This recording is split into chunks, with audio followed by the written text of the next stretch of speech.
बच्चों, आज इतिहास के चैप्टर 11 1857 का विद्रोह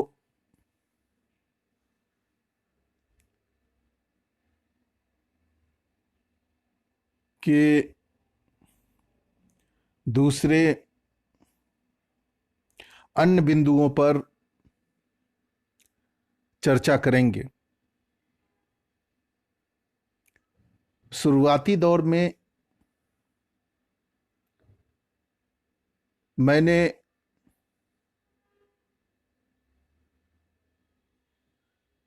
विद्रोह की शुरुआत कैसे हुई, विद्रोह कैसे आगे बढ़ा, कैसे लोग इसमें शामिल होते चले गए,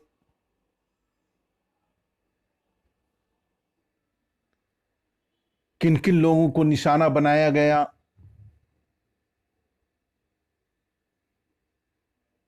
विद्रोह का तात्कालिक कारण क्या था, सिपाहियों ने किस तरह से शस्त्र उठाकर अंग्रेजों के खिलाफ विद्रोह किया, और धीरे धीरे यह विद्रोह किस तरह से विभिन्न शहरों गांवों तक पहुंचकर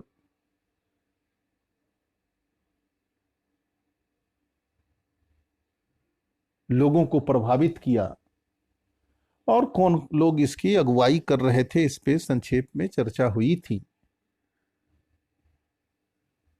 इसी चर्चा को फिर आगे बढ़ाते हुए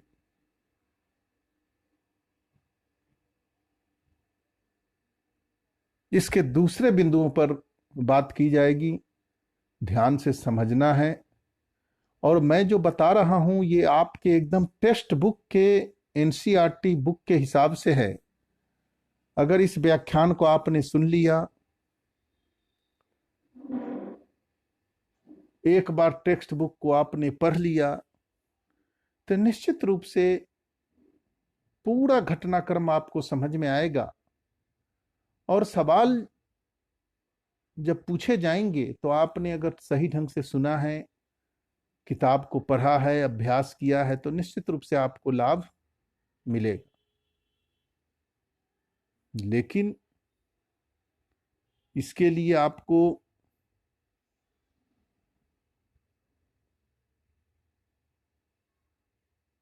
मेहनत करनी पड़ेगी। तो ध्यानपूर्वक सुनिए। आज इसी क्रम में हम इसके दूसरे पार्ट में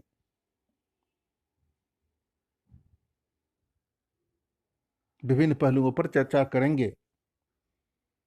आज जिस बिंदु पे चर्चा करेंगे उसको ध्यान से सुनना है।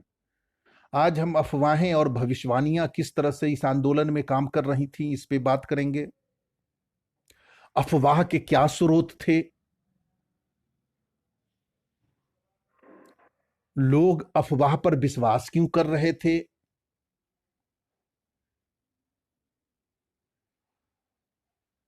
अवध में विद्रोह कैसे हुआ,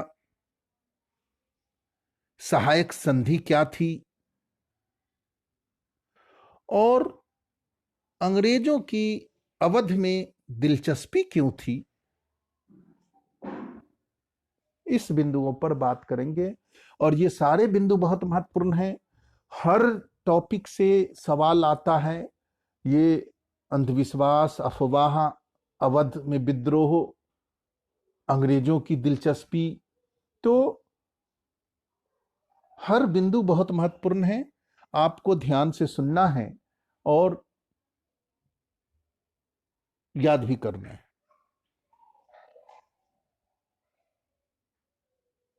अब अफवाह का क्या रोल था 1857 के विद्रोह में? अफवाहें किस तरह से घी का काम कर रही थी? अफवाह से लोग कैसे उग्र हो रहे थे? अफवाह पे लोगों का विश्वास किस तरह से हो रहा था? तो इसको समझना जरूरी है। ये अफवाह और भविष्यवाणियां क्या थी, इसको अगर आप ध्यान से सुनेंगे, अफवाहें और भविष्यवाणियां। अब इस समय तरह तरह की अफवाहें काम कर रही थी और भविष्यवाणियां काम कर रही थी, अफवाहें काम कर रही थी, और ये दोनों विद्रोह को उकसा रहा था, आगे की ओर बढ़ा रहा था। यानी विद्रोह को गति देने में, लोगों तक पहुंचाने में अफवाह का और भविष्यवाणी का बहुत बड़ा रोल था।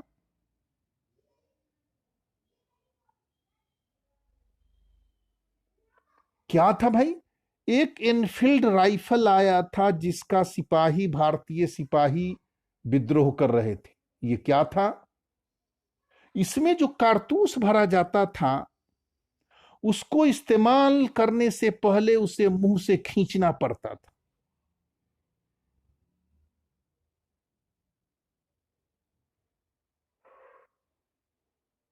और खींचने में मुंह लगाना पड़ता था। इससे पहले चर्चा हो चुकी है, मैंने बताया है कि सिपाहियों में यह भ्रम फैल चुका था कि ये जो कारतूस है, इस पे सुअर और गाय की चर्बी का लेप चढ़ा हुआ है, और मुंह से जब खींचने पर हिंदू मुसलमान दोनों सिपाहियों का धर्म भ्रष्ट हो रहा था। अंग्रेज अधिकारियों ने बहुत समझाया कि नहीं, ऐसी कोई बात नहीं है, लेकिन ये जो अफवाह थी, ये छावनियों में जंगल की आग की तरह फैल चुका था।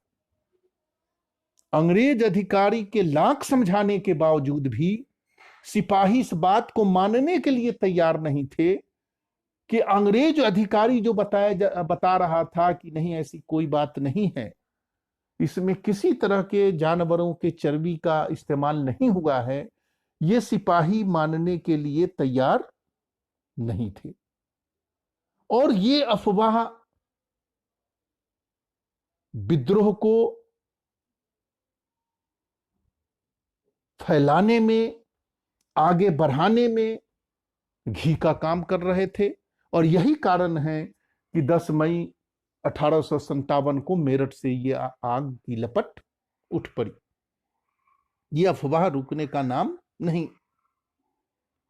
अब ये अफवाह का स्रोत क्या था? ये अफवाह उठी कहां से थी, इसको भी समझिए। अफवाह का स्रोत खोजा गया, भाई कहां से ये अफवाह उड़ी?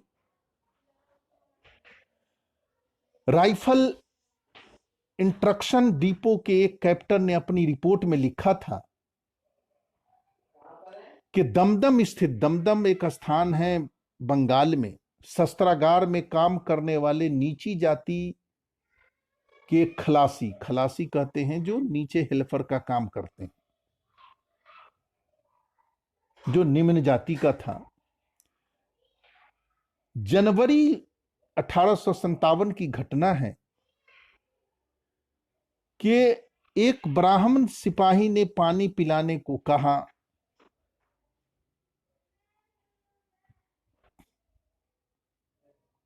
ब्राह्मण सिपाही ने यह कहकर अपने लोटे से पानी पिलाने से मना कर दिया कि तुमको पानी पिलाने से लोटा अपवित्र हो जाएगा। जैसा आप लोगों को पता है कि समाज में छुआछूत था।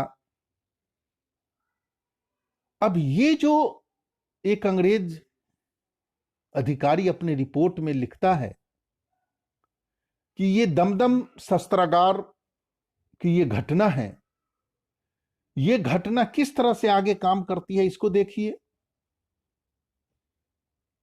रिपोर्ट के अनुसार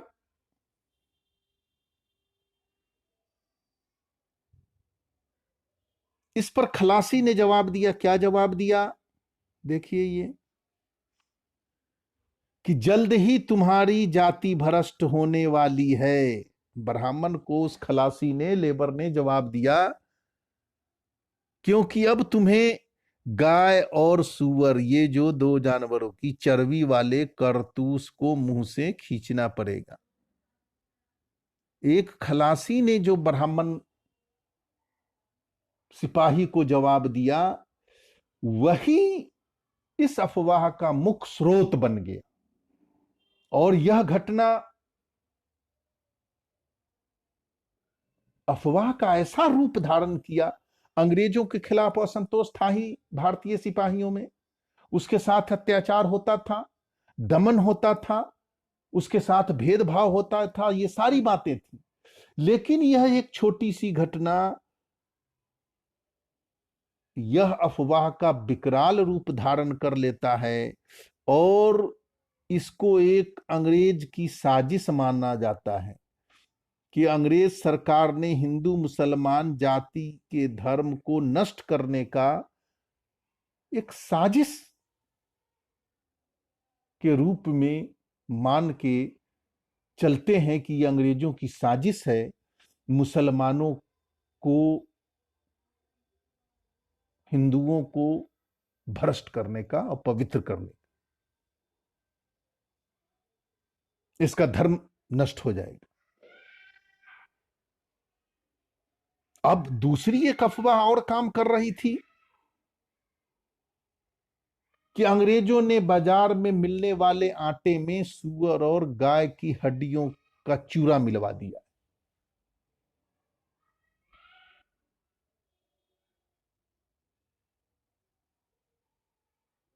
अब ये अफवाह गांवों तक, शहरों तक,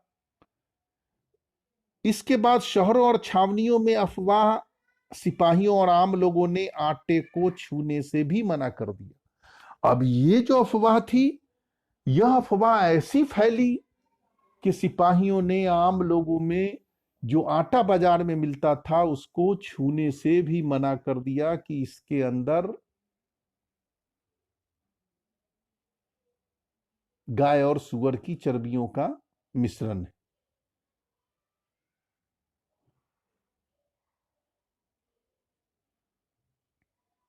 चारों तरफ डर और शक बना हुआ था। अंग्रेज हिंदुस्तानी को ईसाई बनाना चाहते थे।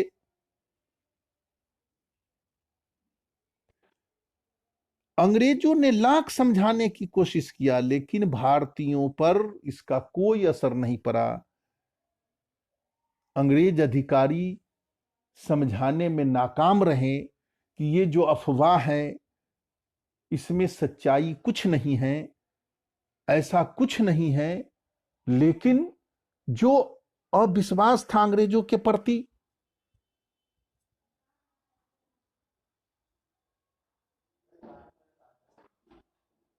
जिसके कारण लोग अंग्रेजों की इन बातों को मानने के लिए तैयार नहीं हुए।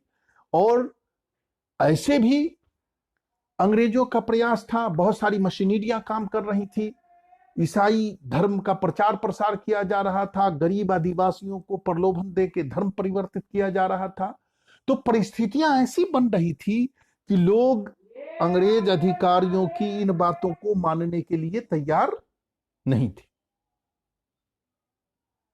और यह अफवाह धीरे धीरे घर करती चली गई। एक अफवाह और थी कि प्लासी के जंग के 100 साल बाद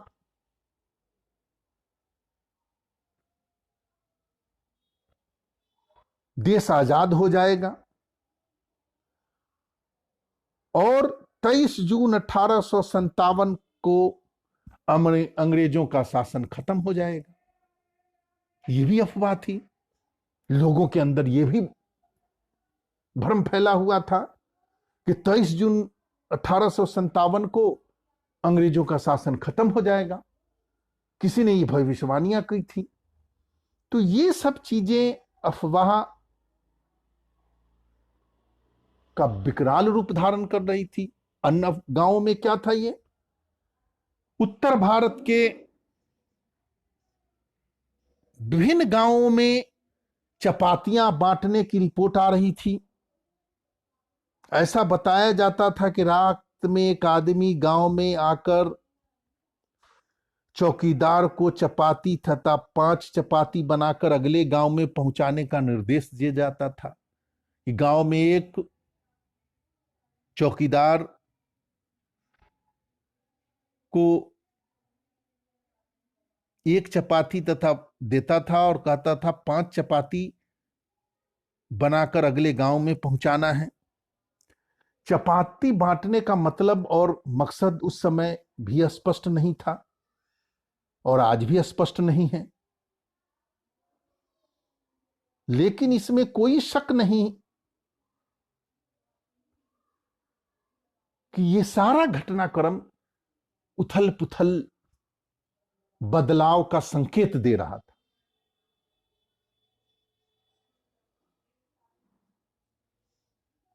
जिससे लोगों में उत्सुकता थी कि कुछ बहुत बड़ा नया होने वाला है।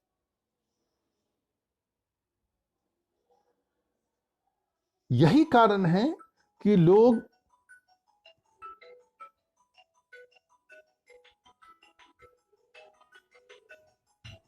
इन अफवाहों पर विश्वास भी कर रहे थे।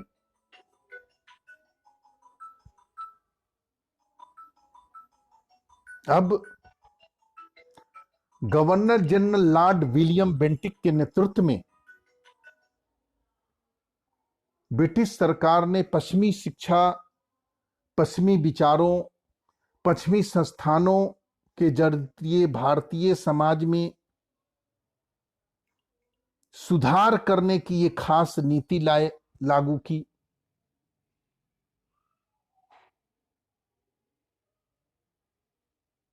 और इसका मेन उद्देश्य यह था कि भारतीय समाज में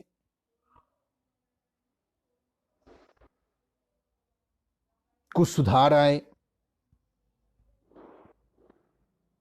और कुछ बदलाव आए।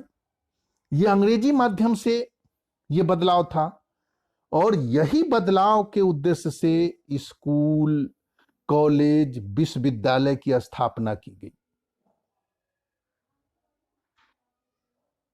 जिसमें विज्ञान और पश्चिमी कलाओं को पढ़ाया जाता था।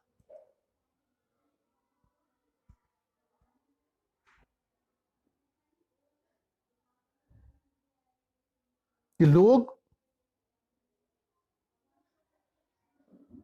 इन चीजों को समझें, जाने, समाज में बदलाव आए, कुछ नया हो। इसी बीच में सती प्रथा को खत्म किया गया। सती प्रथा एक होती थी जिसमें पति के मरणोपरांत पत्नी को भी उसके साथ जिंदा जला दिया जाता था। हिंदू विधवा विवाह जो समाज में मान्यता नहीं थी, अंग्रेजों ने उसकी वैधता दी कि कोई महिला अगर विधवा हो जाती है तो वो पुनर्विवाह कर सकती है। उस समय भारतीय समाज में पुनर्विवाह प्रतिबंधित था, अच्छा नहीं माना जाता था। सती प्रथा पर रोक लगा दी गई।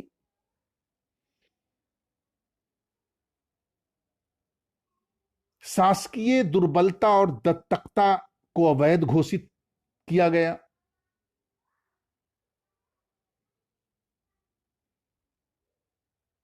जिसके माध्यम से उस समय में अंग्रेजों ने कई रियासतों पे अपना कब्जा कर लिया।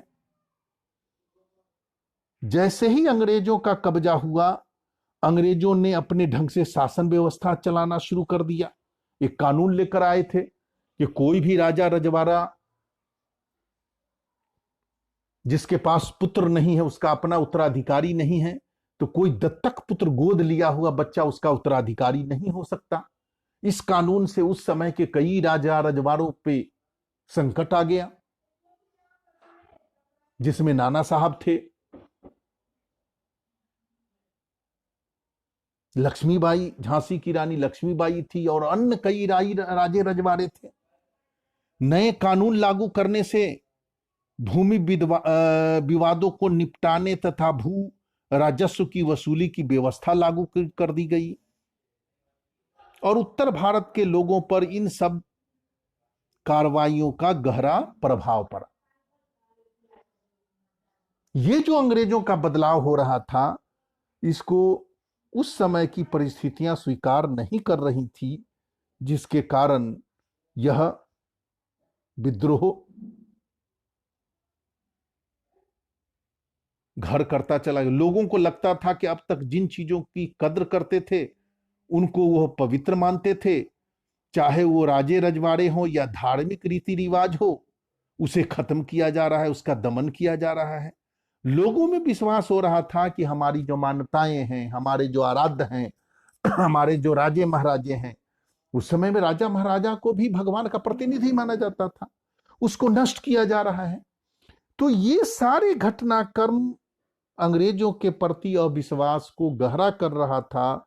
यही कारण है कि यह आंदोलन बहुत तेजी से लोगों तक फैलता चला गया और यह आंदोलन को उत्तर भारत के विभिन्न शहरों पर फैलने का प्रमुख कारण बने। उस समय जो सरकार, अंग्रेज जो नीतियां बना रही थी, उस समय लग रहा था कि यह हमारा आर्थिक, सामाजिक, धार्मिक, राजनैतिक हर तरह से हमारा ह्रास हो रहा है, हमको नीचा दिखाया जा रहा है। इन्हीं सब कारणों से यह आंदोलन विभिन्न शहरों, कस्बों तक फैल गया और अंग्रेजों के लिए जीना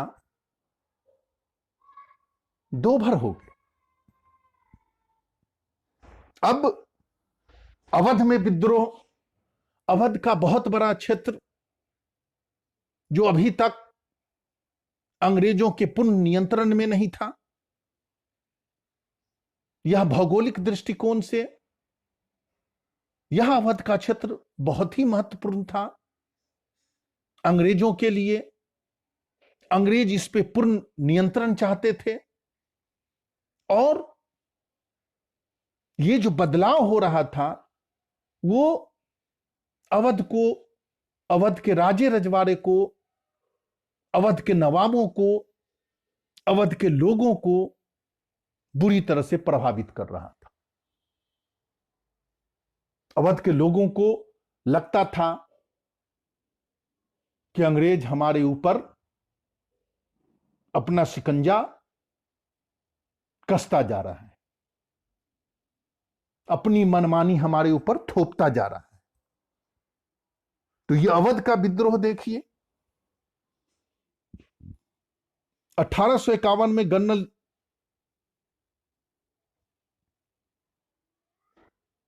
गवर्नर जनरल डलहौजी ने अवध की रियासत के बारे में कहा कि ये गिलास फल एक दिन हमारे मुंह में आकर गिरेगा। डलहौजी ने कहा कि ये जो अवध का क्षेत्र है, इसके बारे में कहा कि ये हमारे मुंह में आकर गिरेगा, यानी ये हमारे पूरी तरह से नियंत्रण में होगा। 5 साल बाद इस रियासत को ब्रिटिश शासन का अंत घोषित कर दिया गया। अब देखिए,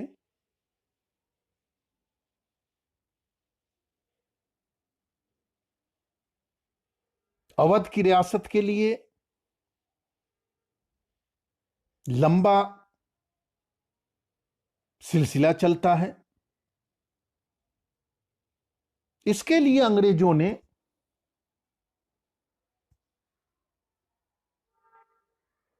अवध के नवाबों पर सहायक संधि थोपी गई। इसको भी जानिएगा, सहायक संधि से सवाल आता है।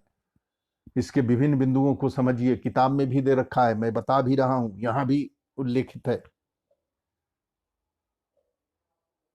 अवध पर 1801 में संधि थोपी गई। संधि की शर्तें वहां के नवाबों को मानने के लिए मजबूर किया गया। संधि की शर्तें क्या थी? नवाब अपनी सेना नहीं रखेगा,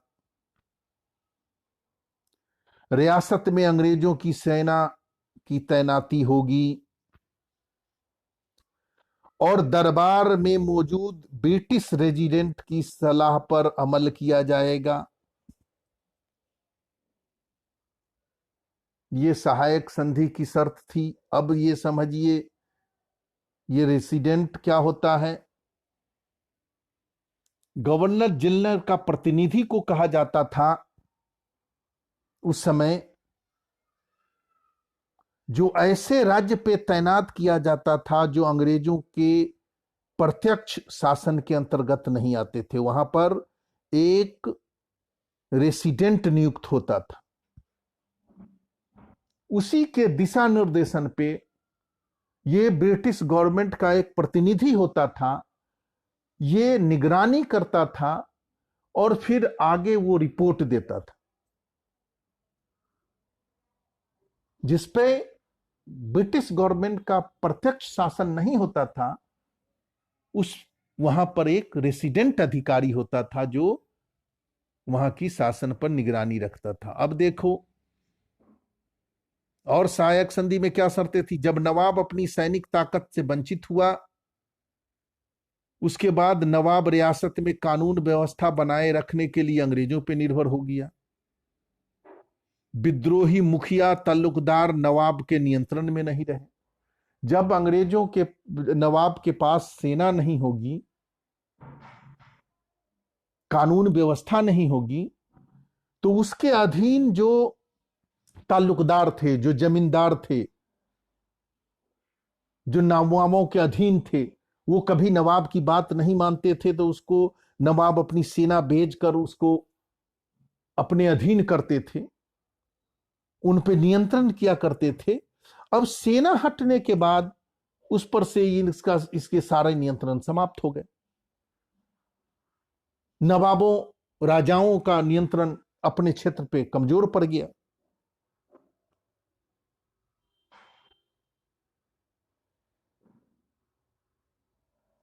अब जो सहायक संधि की शुरुआत जो 1798 में हुई, इसकी जो प्रमुख शर्तें हैं इस पे देखिए। अंग्रेजों ने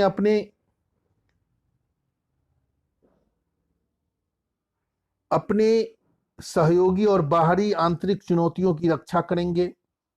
सहयोगी पक्ष के भू क्षेत्र में ब्रिटिश सेना टुकड़ी तैनात रहेगी, यानी जहां पर राजे रजवाड़े हैं वहां पर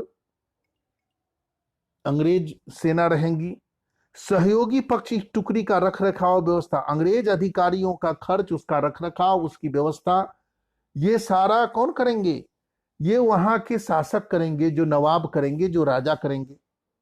सहयोगी पक्ष न तो किसी और शासन के साथ संधि कर सकेगा, न ही अंग्रेजों की अनुमति के बिना युद्ध में शामिल हो सकेगा। इस संधि के अंतर्गत जो नवाब राजे रजवाड़े थे, वो किसी से दूसरे से न संधि कर सकते हैं, न कहीं से युद्ध कर सकते हैं। उसको पूरी तरह से अपने नियंत्रण में करने की ये संधि थी। और जो नवाब होगा, जो राजा होगा, वो कठपुतली मात्र होगा अंग्रेजों के इशारे पर नाचने के लिए। क्यों? से सैनिक प्रशासनिक ढांचा उसका खत्म कर दिया, कानून व्यवस्था उससे छीन लिया, सारा अंग्रेजों के अधीन कर लिया।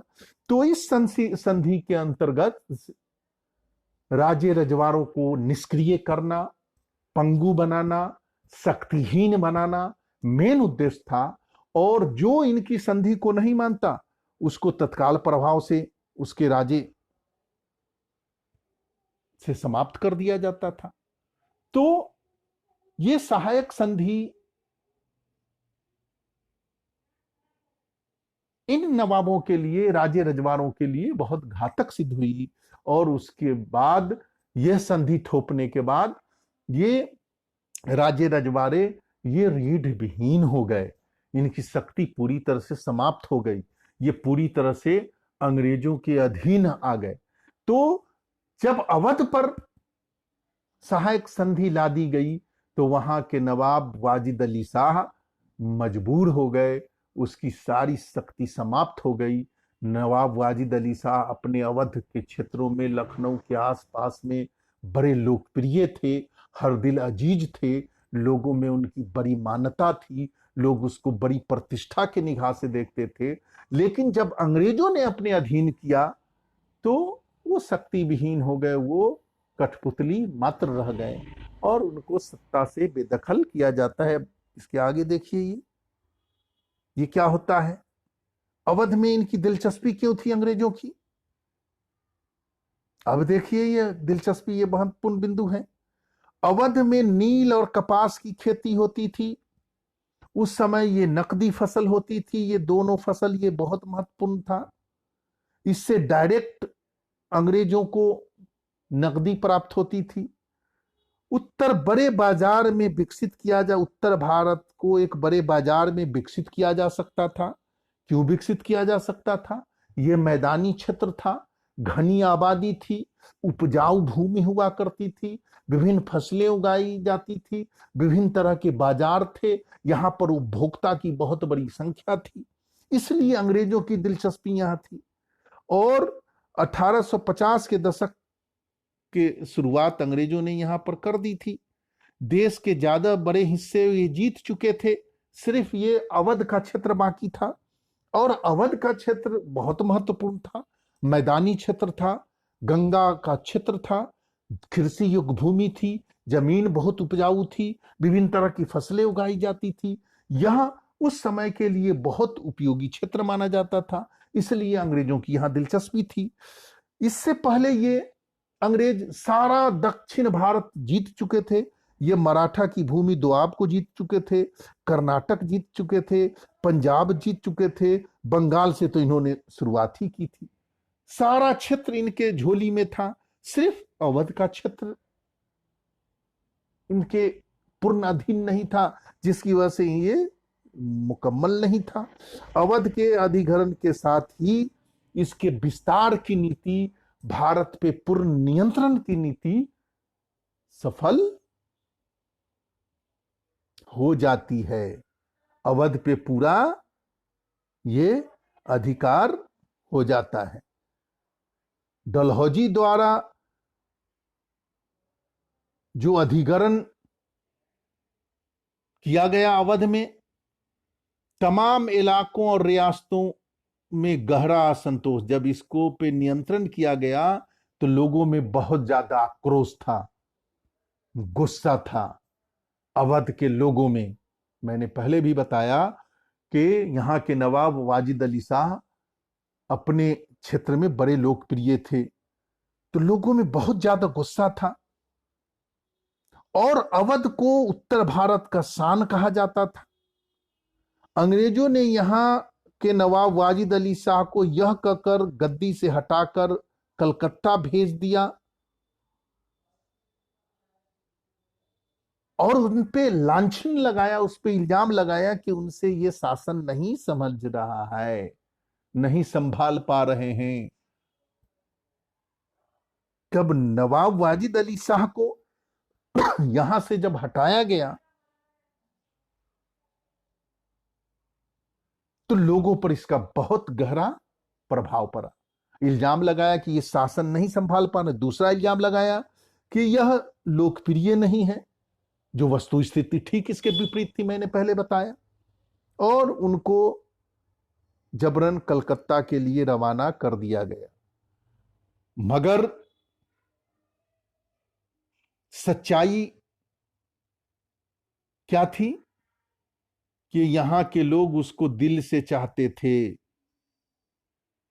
जब वो अपने प्यारे लखनऊ से विदा ले रहे थे तो बहुत सारे लोगों ने रोते हुए कानपुर तक उसके पीछे भागते चले गए।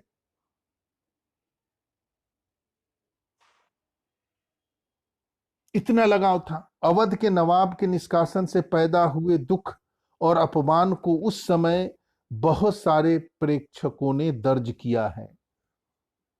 जो अवध के नवाब के साथ घटना घटी, जो उसे अपमानित करके भेजा गया, जिसके कारण वहां के लोगों पर इसका बहुत गहरा आघात हुआ। लोगों में अंग्रेजों के खिलाफ बहुत असंतोष था। एक ने तो यहां तक लिखा कि क्या लिखा कि देह से जान जा चुकी है, शहर की काया बेजान थी। नवाब के जाने का मतलब है, जिस तरह से शरीर से जान निकलने के बाद शरीर निष्क्रिय हो जाता है, बेजान हो जाता है, लोगों ने ऐसा महसूस किया। कोई सड़क, कोई बाजार, घर ऐसा नहीं था जहां पर जाने आलम के बिछुड़ने का बिलाप और शोर गूंजता हुआ नहीं दिखाई दिया।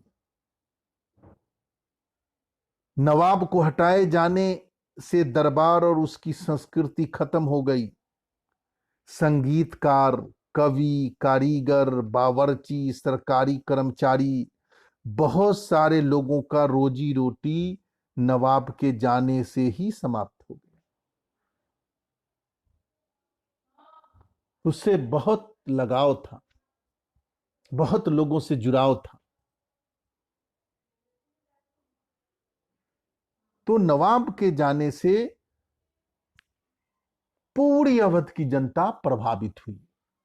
इस तरह से नवाब पर नियंत्रण कर अंग्रेजों ने अवध को अपने नियंत्रण में किया। और इस घटनाक्रम से जो लोगों में विद्रोह था, अंग्रेजों के प्रति आक्रोश था, वो 1857 के विद्रोह में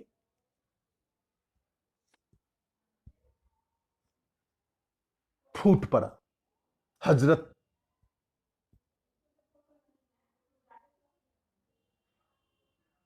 जितने भी बेगम महल के नेतृत्व में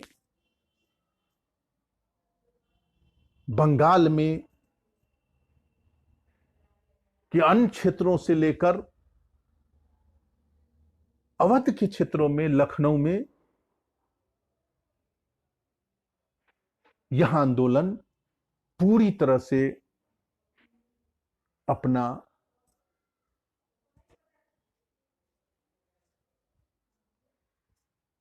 विध्वंसक रूप धारण कर लिया। यही कारण है कि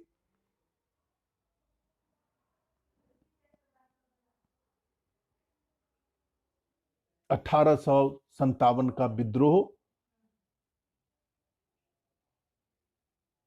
अवध में फूट पड़ा और यहां के लोगों ने विद्रोह में बढ़ चढ़ कर भाग लिया, सिपाहियों का साथ दिया, अंग्रेजों पे टूट पड़े, क्योंकि इन पे गुस्सा पहले ही से था, क्योंकि यहाँ के शासक नवाब के साथ अंग्रेजों ने दुर्व्यवहार किया था और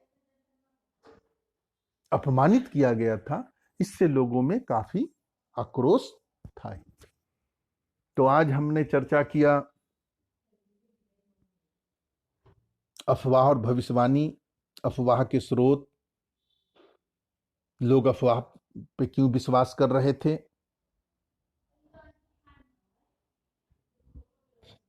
अवध में विद्रोह क्यों हुआ,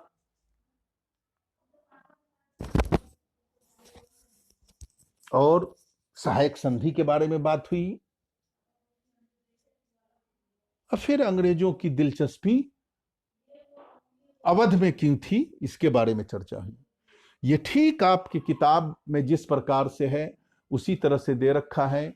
एक बार आप इसको पढ़ेंगे, समझेंगे, तो निश्चित रूप से ये जितने सब टॉपिक हैं जिस पे चर्चा हुई है, बिंदुवार बातें हुई हैं, ये आपको स्पष्ट समझ में आएगा और इस घटनाक्रम को समझने में आपको और अधिक मदद मिलेगी।